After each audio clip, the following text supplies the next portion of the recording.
Payment voucher में किसकी entry होती है, अब इसको आप लोग समझो।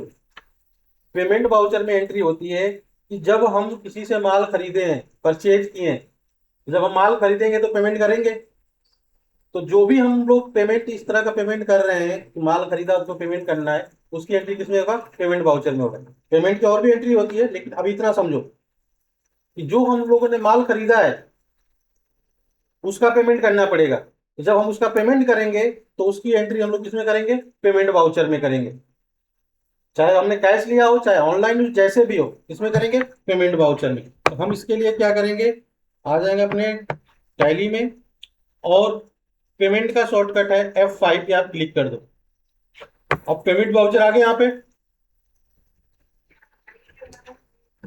अब पेमेंट वाउचर सबसे पहले दे रहा है एग्री केमिकल से को मैंने 5,000 रुपए कैश क्या किया, पेमेंट किया।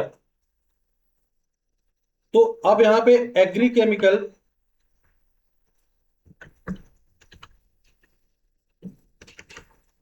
एग्री केमिकल्स हमने खरीदा ही नहीं अभी तक, इसलिए उसको नहीं, लेकिन किस पे खरीदा है,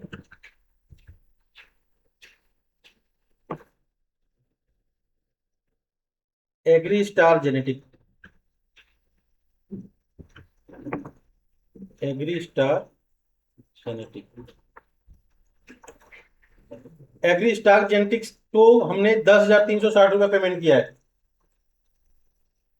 तो कैसे किया, बाई चेक, चेक से किया है। चेक से करो, चाहे आप IMPS करो चाहे UPI करो, जाएगा कहाँ, अकाउंट से ही। तो यहाँ पे हमने क्या किया है, चेक से किया है, मतलब अकाउंट से। यहाँ पे ट्रांजेक्शन क्या हो रही है, तो एग्री स्टार जेनेटिक और बैंक के बीच में हो रही है, जो कंपनी है उसके और बैंक के बीच में हो रही है। अब हम क्या करेंगे, यहाँ पे सबसे पहले क्या दे रखा है, एग्री स्टार। तो एग्री स्टार हमने यहाँ पे सेलेक्ट कर लिया। कितना पेमेंट इसको कर रहे हैं हम लोग, तो 10,360 रुपया। अब देखो यहाँ पे इतना ही माल हमने इसे खरीदा था, इतने का ही का माल हमने खरीदा था, इसलिए जितना खरीदा उतना इसको पेमेंट कर रहा हूं मैं, इसलिए इसका बैलेंस जीरो हो जाएगा। जैसे यहाँ पे वो करोगे, अब देखो Agri Star Genetic private limited zero हो गया, मतलब अब मुझे इसको कुछ पेमेंट नहीं करना है। अब उसके बाद से यहाँ पे क्या हो रहा है, कितना किसी के द्वारा कर रहे हैं हम लोग, बाई चेक, मतलब बैंक के द्वारा कर रहे हैं। हमने बैंक अकाउंट ऑलरेडी बना रखा है, HDFC बैंक अकाउंट। इसको बस सेलेक्ट कर लेना है। जैसे ही सेलेक्ट करोगे, अब इसमें इतना रुपए आ जाएगा।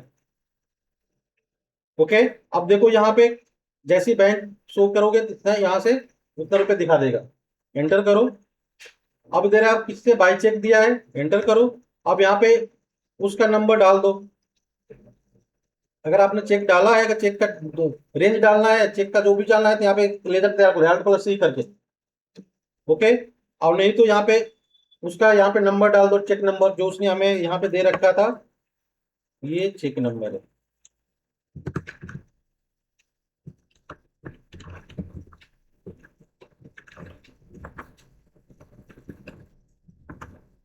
ये हमारा चेक नंबर है। किस डेट को किया था, यहाँ पे डेट डाल दो, एंटर कर लो, एंटर, एंटर, आपकी एंट्री हो गई। रिसिप्ट और पेमेंट में बस इतना अंतर है।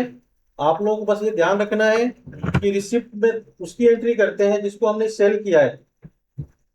जिसको हमने सेल किया, अगर वो मुझे पेमेंट कर रहा है, मतलब मेरे पास पैसे प्राप्त हो रहे हैं, तो रिसिप्ट में अगर हम पैसे किसी को पे कर रहे हैं, दे रहे हैं, क्या हो जाएगा, पेमेंट पे जाएगा। तो जब हम किसी से माल खरीदते हैं तभी पेमेंट करते हैं, और प्राप्त कब होता है, जब किसी को माल बेचते हैं। तो ये दो चीजें आप लोगों को समझ में आ गया।